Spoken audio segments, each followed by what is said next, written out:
Assalamualaikum warahmatullahi wabarakatuh. Sampurasun, salam Bogor Barat.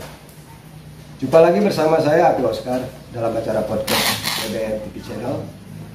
Kebetulan hari ini saya silaturahmi ke Desa Kalongilut, Kecamatan Nanggung, yang memang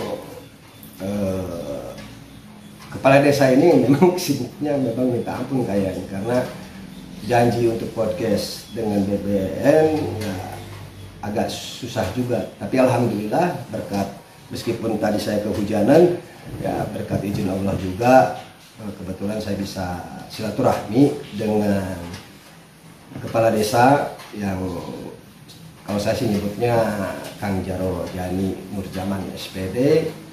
Nah, hari ini mungkin ada sedikit untuk obrol-obrol masalah penataan desa itu seperti apa. Yang jelas, karena kenapa saya bisa menanyakan hal itu, bahwa beliau ini udah 2 periode.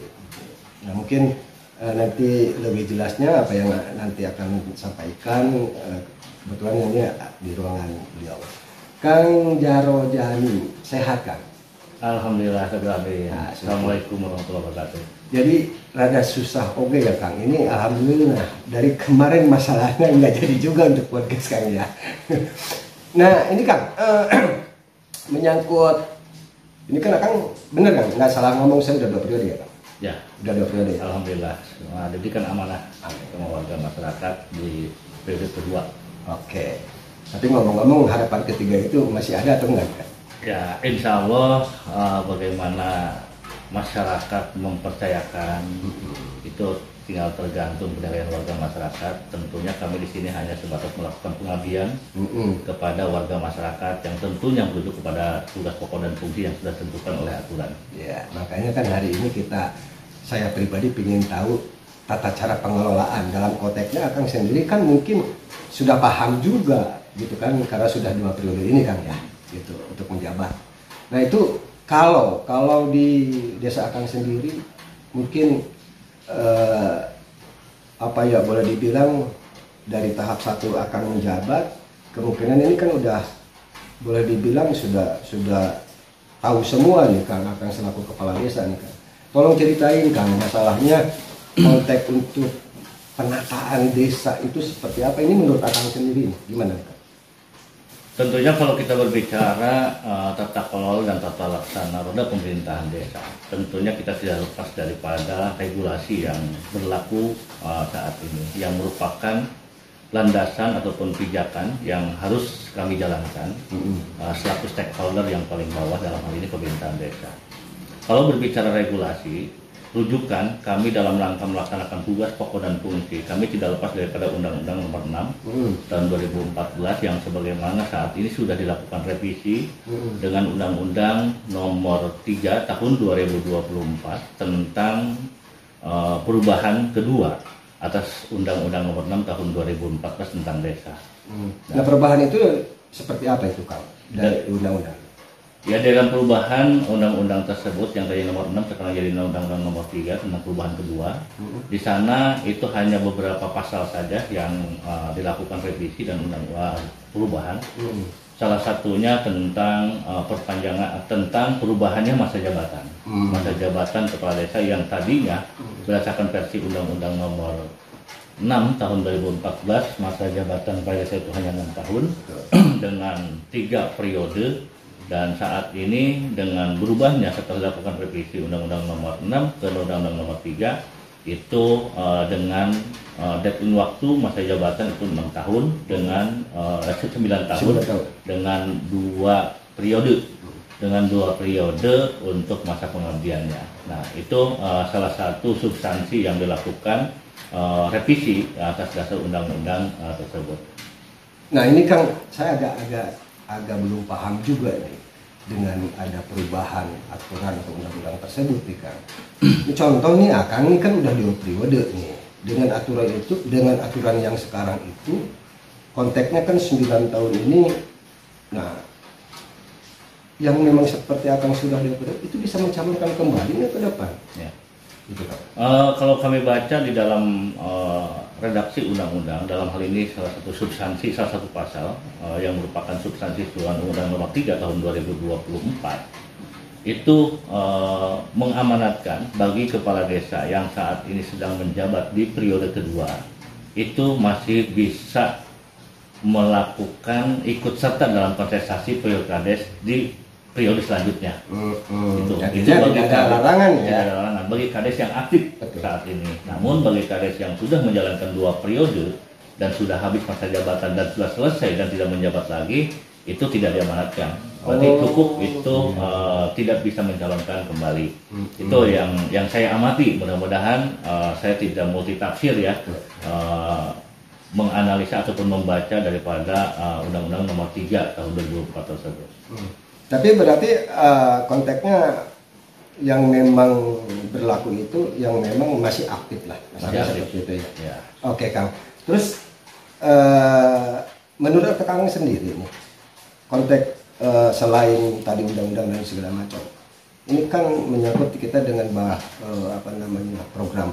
Program itu kan yang saya tahu itu dari pusat, provinsi, apapun dari APBD kabupaten juga nih Kang. Ini sedikit menyinggung juga nih. Ini kadang-kadang konteksnya terutama di infrastruktur nih Kang. Menurut Kang sendiri secara pelaksanaannya nih ya Kang. Ini kan mungkin beda-beda juga ya para kepala desa itu meskipun aturannya sama, tapi kan pelaksanaan di lapangan ini mungkin berbeda ya. Karena beda dalam konteksnya wilayah atau memang secara pemangku jabatan gitu ya kan. Ini versi Akang sendiri di program-program tersebut itu kan contoh melaksanakan memang harus sesuai dengan ada RAB atau dan segala macam lah gitu. Ini menurut Akang sendiri terutama di desa Akang sendiri pernah nggak dalam konteksnya, ini saya jujur saja kan kadang-kadang mendengar juga nih bahwa pengembalian uang. Nah pengembalian ini yang saya tahu itu kan ada pengembalian uang untuk dijadikan kas desa, ada juga memang ke kabupaten. Itu seperti apa sebetulnya? Ya. Jadi begini, kaitan dengan masalah tata kelola dan tata laksana pemerintahan desa tadi yang saya garis bawahi itu kita merujuk pada peraturan perundang-undangan. Peraturan perundang-undangan ini berlaku secara nasional. Pertama tadi saya sampaikan ada Undang-Undang Nomor 3 Tahun 2024 bagian daripada perubahan kedua atas Undang-Undang Nomor 6 Tahun 2014, dan setelah undang-undang tersebut ada turunan secara teknis, secara spesifik itu diatur di dalam turunan-turunan undang-undang tersebut. Di antaranya dalam turunan undang-undang tersebut ada peraturan-peraturan pemerintah, ya, ada beberapa peraturan pemerintah yang mengatur secara teknis dan secara rincinya pun juga itu diatur oleh peraturan-peraturan menteri. Dalam hal urusan perencanaan program pembangunan desa tersebut ini diatur oleh peraturan menteri dalam negeri. Ada di sana peraturan menteri dalam negeri nomor 111, ada peraturan menteri dalam negeri nomor 112, 113, dan 114. Adapun untuk pelaksanaan program pembangunan, dalam hal ini perencanaan program pembangunan, kami diatur oleh peraturan menteri dalam negeri nomor 114 tentang pembangunan desa. Nah tentunya dalam hal urusan program pembangunan tersebut, kami masing-masing kepala desa memiliki visi dan misi. Tentunya visi dan misi tersebut ini diselaraskan dengan keadaan potensi yang ada di desa kita.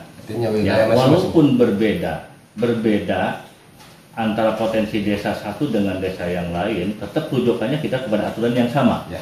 Nah, bagian daripada implementasi untuk mengimplementasikan daripada regulasi tersebut tadi kita kembali lagi kepada masing-masing potensi yang ada di desa. Nah, makanya kenapa setiap kepala desa pasca dilaksanakannya pemilihan kepala desa tersebut ini harus segera membuat dokumen RPJMD, rencana pembangunan jangka menengah desa. Karena dokumen RPJMD itu adalah bagian daripada dokumen yang sangat penting yang memuat program-program pembangunan, ya, program pembangunan yang merupakan visi dan misi kepala desa terpilih.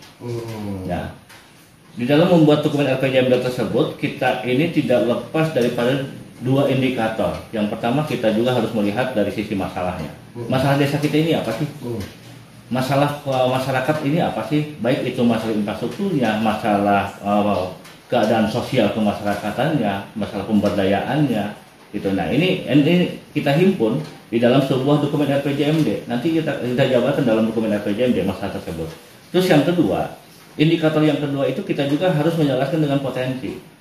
Tidak mungkin ada masalah tapi tidak ada potensi. Dari dua indikator tersebut nanti akan melahirkan sebuah program. Sebuah program yang akan dimasukkan di dalam sebuah dokumen rencana pembangunan jangka menengah desa.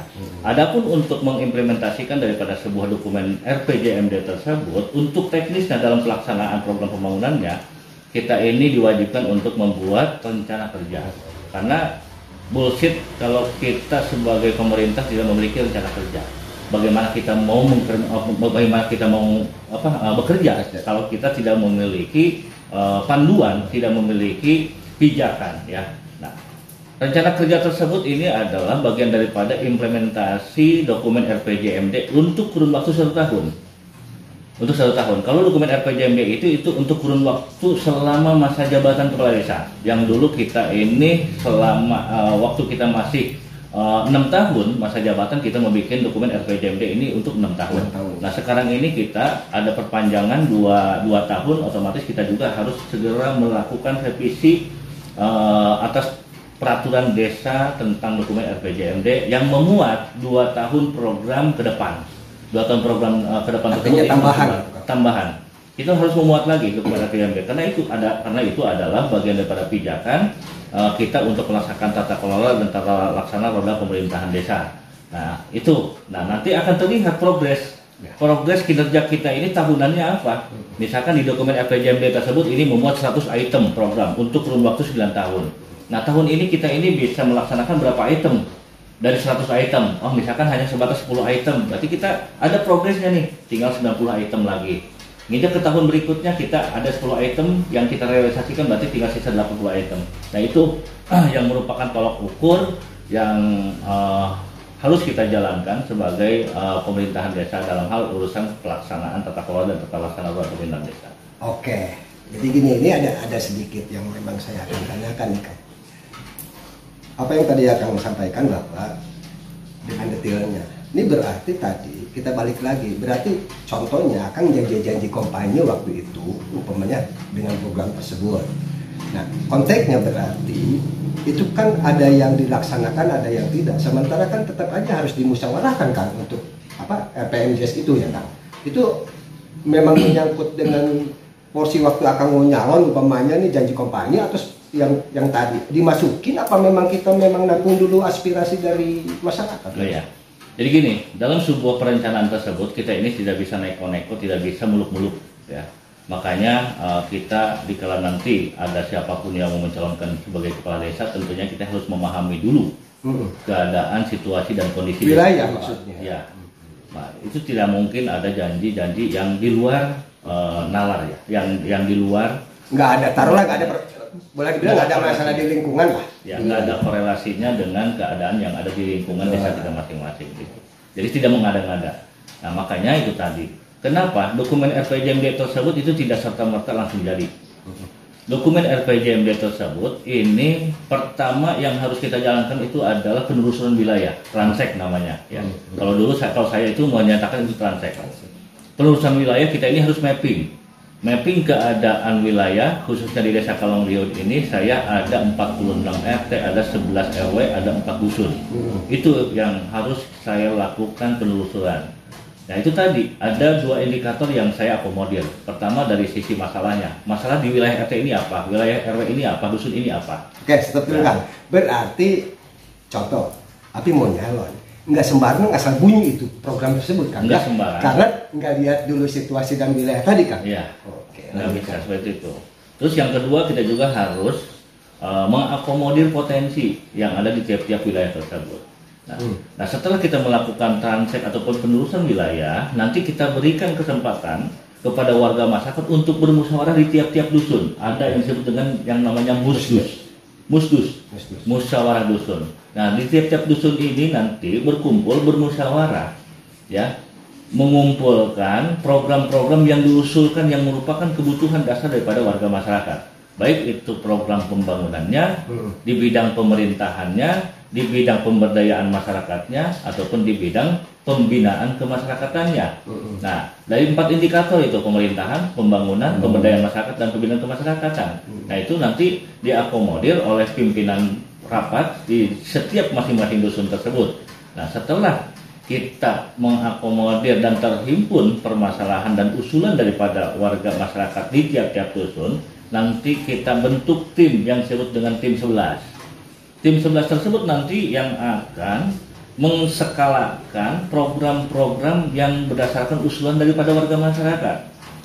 Gitu. Nah, program-program tersebut nanti akan kita lihat bobotnya. Kalau berbicara masalah tersebut, nanti kita lihat masalah tersebut atas dasar rankingan.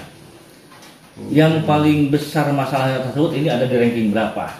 Yang masalahnya tersebut ini agak sedikit berkurang, ini ada di ranking berapa. Yang riskan umpamanya contoh itu di luar di program, kecuali ini mohon maaf, kalau tatkala memang di sesuatu wilayah itu ada musibah, itu kan mungkin harus didahulukan juga, tidak menunggu untuk program yang sudah ditentukan kan?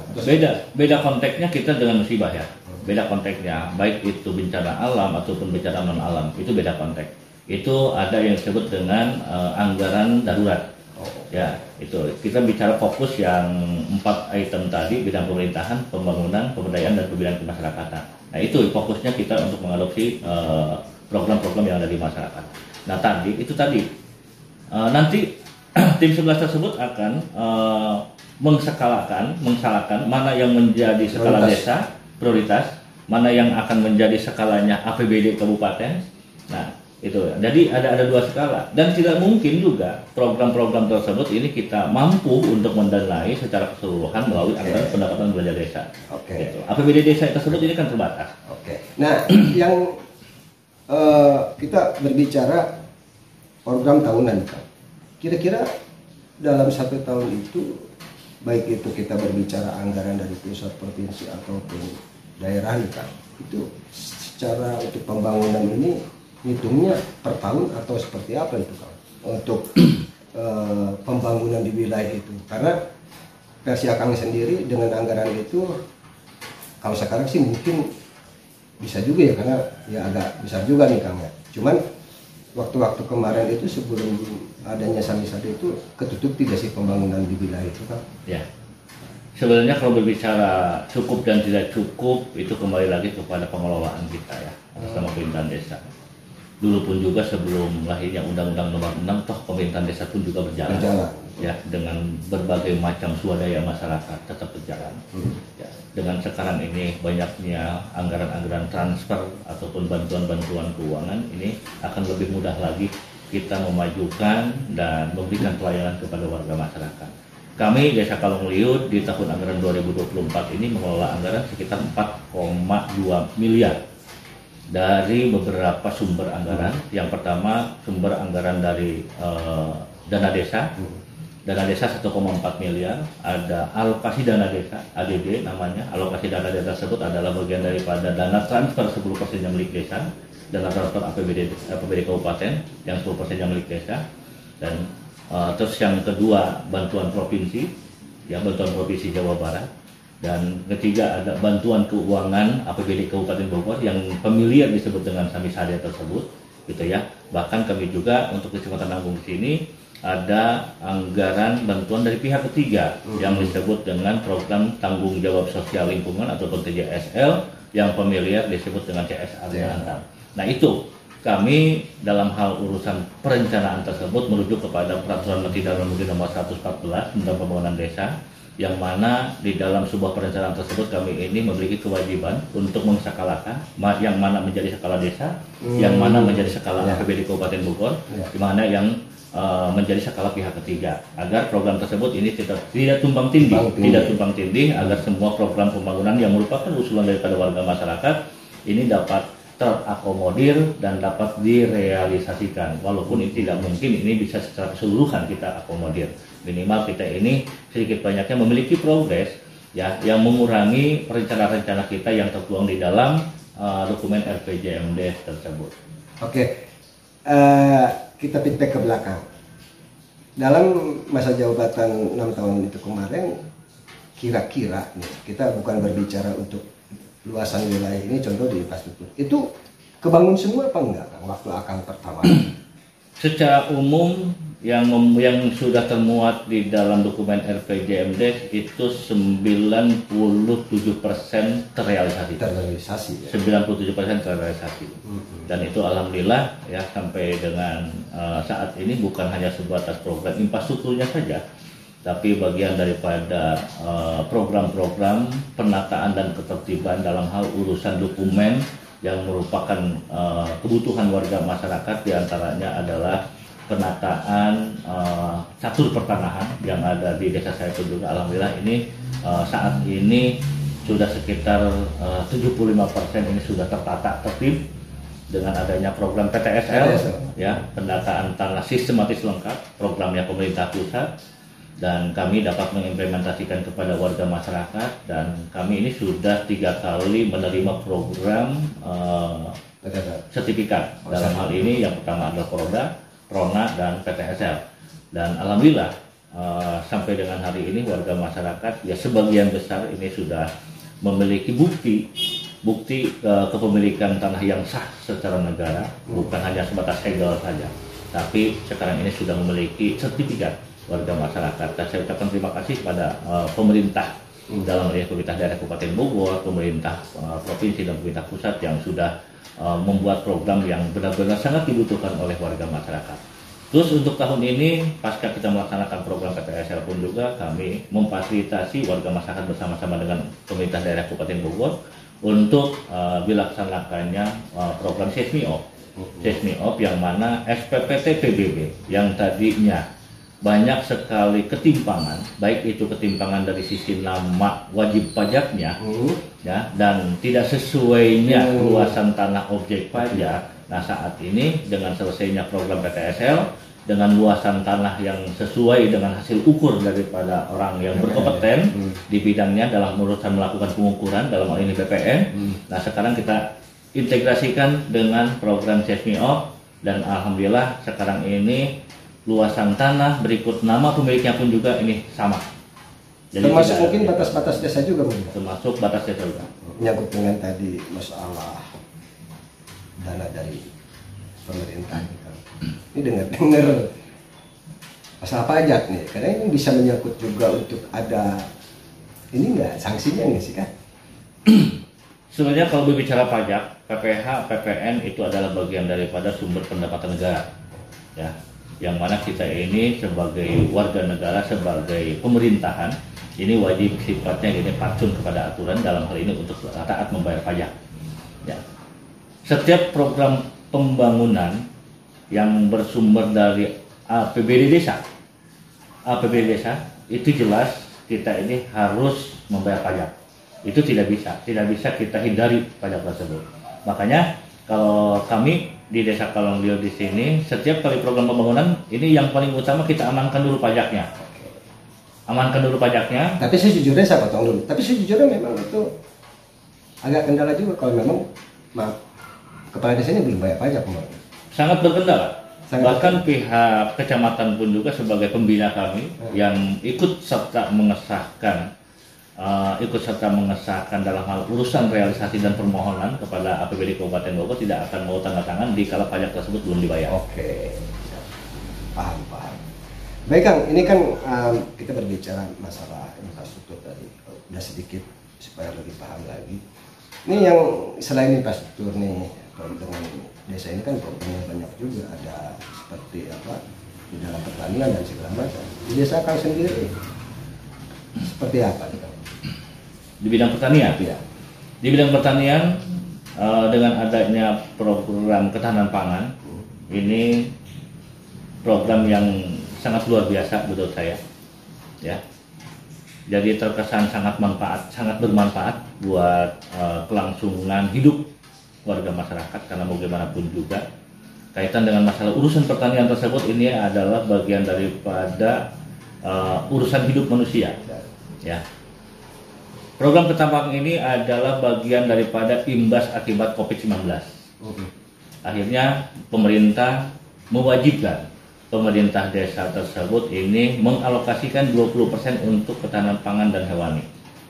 Kami melaksanakan program ketahanan pangan tersebut ini dari mulai tahun 2021 ya, 2021, 2022, 2023, sekarang 2024. Dan sampai dengan saat ini yang tadinya para petani ini tidak mampu untuk melakukan ataupun untuk menggarap lahan karena faktor biaya, dan dengan adanya program tersebut warga masyarakat dalam hal ini yang kapasitasnya sebagai petani ini sudah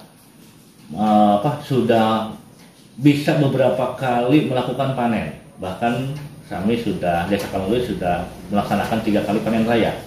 Panen raya tersebut adalah bagian daripada bentuk apresiasi kami kepada para petani, khususnya warga masyarakat Desa Kalongluit yang sudah ikut serta mensukseskan program ketahanan pangan dan hewani ini. Dan di Desa Kalongluit di tahun 2024 sekarang kami untuk pertaniannya kita menggarap lahan di 9 hektar 2.500, 9,25 hektar yang kami garap dan dilaksanakan oleh 3 kelompok tani. 3 kelompok tani tersebut ini melakukan tanam beberapa komoditi, ada padi, ada sayur mayur, gitu ya. Dan itu alhamdulillah setelah melakukan pantauan, karena ini selalu dimonitor sama kami, mengingat ini adalah program, setiap per panennya itu wajib sifatnya para petani ini melakukan laporan kepada kami atas pemerintah desa bagaimana progres pertanian tersebut, apakah untung apa rugi. Ya, tujuan utamanya program ketahanan pangan tersebut adalah bagian daripada program pemberdayaan masyarakat yang mana kami dituntut untuk memandirikan warga masyarakat melalui program ini. Oke, sekarang ini Kang, itu sebetulnya saya pengen tanya, itu hibah atau seperti apa sih sebetulnya dana tersebut? Program pemberdayaan masyarakat tersebut, program ketahanan pangan dan hewani tersebut adalah program pemberdayaan masyarakat. Nah, program pemberdayaan masyarakat bukan hibah, bukan subsidi, bukan pinjaman, tapi itu adalah murni program pemberdayaan masyarakat. Ya, gitu. Jadi program tersebut kami alokasikan, kami kumpulkan kepada kelompok-kelompok tani, dan kelompok tani tersebut ini wajib sifatnya untuk membuat proposal ke kami atas pemerintah desa untuk apa saja program tersebut, dan kami ini mengalokasikan program tersebut melalui kebutuhan yang dimohon oleh para petani. Contoh misalkan ada yang mau tanam padi, berapa meter luasan lahannya. Nah, dari sekian meter yang diusulkan oleh para petani tersebut, tentunya kami juga akan memberikan sesuai dengan luasan lahan dalam bentuk bibit, sesuai dengan lahan yang dikuasai oleh para petani ataupun kelompok tersebut, akan memberikan pupuk, ya, baik itu pupuk cair ataupun pupuk organik ataupun non organiknya, itu pun juga akan kami berikan secara cuma-cuma. Namun itu tadi, para petani ini wajib sifatnya untuk membuat ataupun menandatangani fakta integritas. Fakta integritas tersebut memuat akan bertanggung jawab mengamankan program tersebut sampai berkelanjutan. Karena apa? Karena program ketahanan pangan dan hewani ini yang kami tuntut itu adalah sustainable-nya, ya, agar berlanjut. Program tersebut berlanjut, jangan sampai program tersebut ini wassalam di tengah jalan. Itu kenapa? Karena masih banyak para petani-petani kita yang belum menerima ataupun yang belum memanfaatkan program ketahanan pangan ini. Oke, ini kalau kita yang berbicara yang lancar nih, saya tadi mendengar kalau yang wassalam ini nanti tindakan Akang sendiri seperti apa itu? Ya, wassalamnya tersebut ini kita juga harus melihat wassalamnya kenapa. Gitu ya. Wassalamnya apakah karena faktor bencana, apakah karena faktor manusianya. Nah, itu kami termaktub di dalam peraturan kepala desa. Kita ada Perkades namanya ya.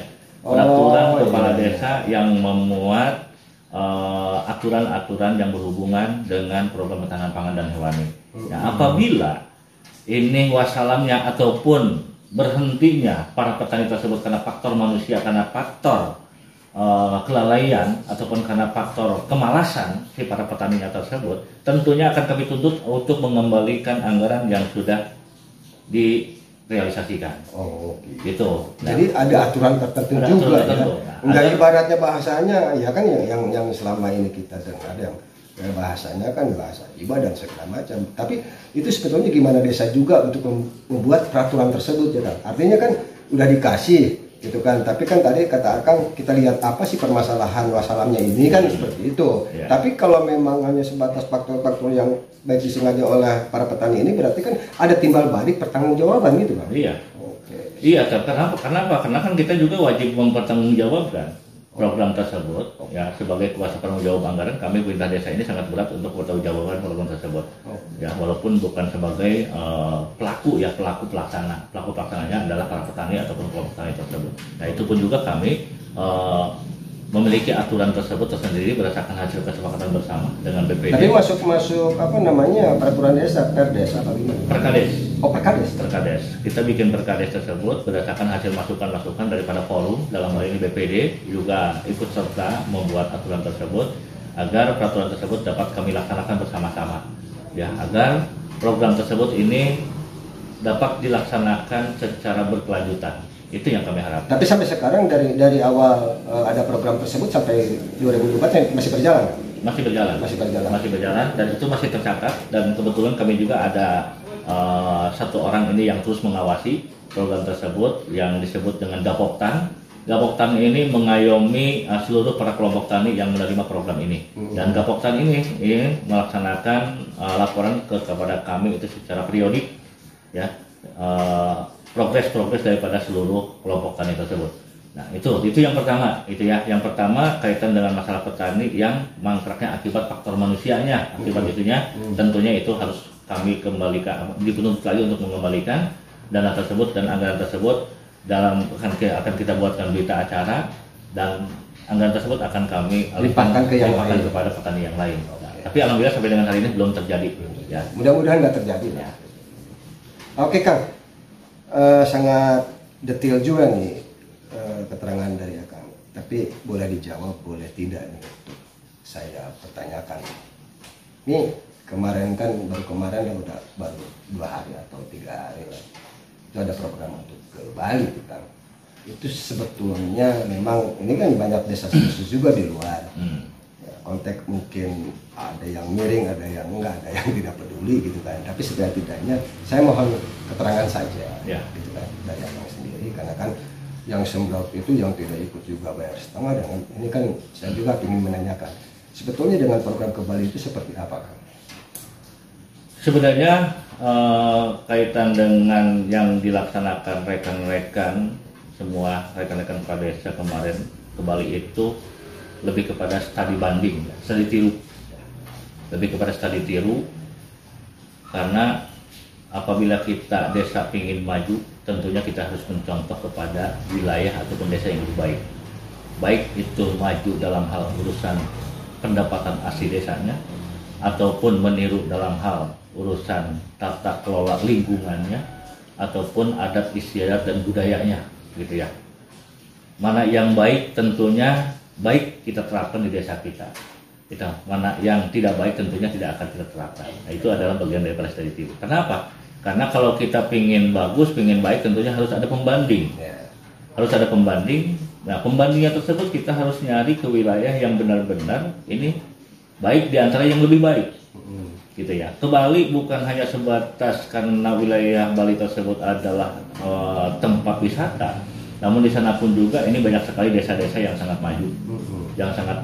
Yang tentunya ini bagian daripada edukasi kami ya ke sana, meminta bagaimana sih rumusnya kalau desa ini seperti ini, bagaimana sih caranya kita gitu ya untuk meyakinkan warga masyarakat agar ikut serta melakukan pembangunan bersama-sama dan memajukan desa. Nah, karena di Bali itu kan ada dua, ada yang disebut dengan tokoh adat, ada yang Pradesa ya. Nah, itu kami kedua-duanya itu mengadopsi daripada di studi tiru kemarin. Nah, untuk anggaran tersebut, karena mengingat program ke Bali tersebut ini adalah bagian daripada kesepakatan bersama yang dihimpun oleh Asosiasi Pemerintahan Desa seluruh Indonesia, dalam hal ini DPC Kabupaten Bogor. Nah, ini ada kesepakatan bersama saja sih sebenarnya ya. Nah, kalau untuk anggaran ini mayoritas ya anggaran pribadi, tidak menggunakan anggaran APBD desa. Kenapa anggaran pribadi? Karena kami emang untuk desa saya ya khususnya emang belum menganggarkan. Tapi sebetulnya tapi sebetulnya bisa nggak kalau dianggarkan seperti itu? Bisa saja. Bisa ya. Bisa saja, kan ada nomenklaturnya untuk itu ada. ada untuk studi tiru, ada untuk bimbingan teknis ya. Itu menurut pendapat saya ya. Itu yang jelas kalau saya pribadi kemarin itu sebenarnya pakai anggaran pribadi ya, lebih kepada kebersamaannya. Terus yang kedua emang dari sisi kebutuhan kami, ya mudah-mudahan kami ini mampu untuk meniru kepada desa yang lebih baik, yang tentunya tujuan utamanya itu adalah demi kemaslahatan warga masyarakat desa juga.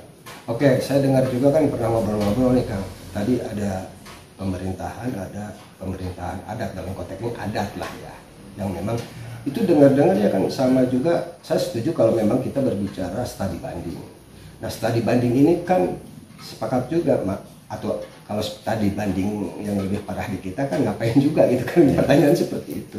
Tapi ada katanya wilayah tersebut itu pengelolaannya sampai pemasukannya lebih gede, itu benar nggak sih Kang? Betul sekali. Bahkan di sana itu ada dua lembaga ekonomi. Ada yang disebut dengan BUMDes, Badan Usaha Milik Desa. Ada yang disebut dengan Bunda, Badan Usaha Milik Adat. Ada dua. Nah, masing-masing di masing-masing organisasi bidang perekonomian tersebut ini memiliki usahanya masing-masing. Memiliki usahanya masing-masing, yang tentunya ya itu tadi kembali kepada potensinya. Nah, itu sebenarnya sangat memotivasi juga ya buat kita, kok di wilayah yang lain walaupun beda provinsi, beda ini masih ada di lingkup Negara Kesatuan Republik Indonesia, masa kita nggak mampu sih gitu ya. Itu tadi. Nah, makanya step by step yang mudah-mudahan kami ini bisa menerapkan dan bisa meniru apa yang sudah kami lihat di sana, kami implementasikan di Desa Kalongliut. Oke. Baik Kang, terima kasih. Terus sebelum kita tutup nih Kang, himbauan ini Kang, sekarang musim hujan Kang.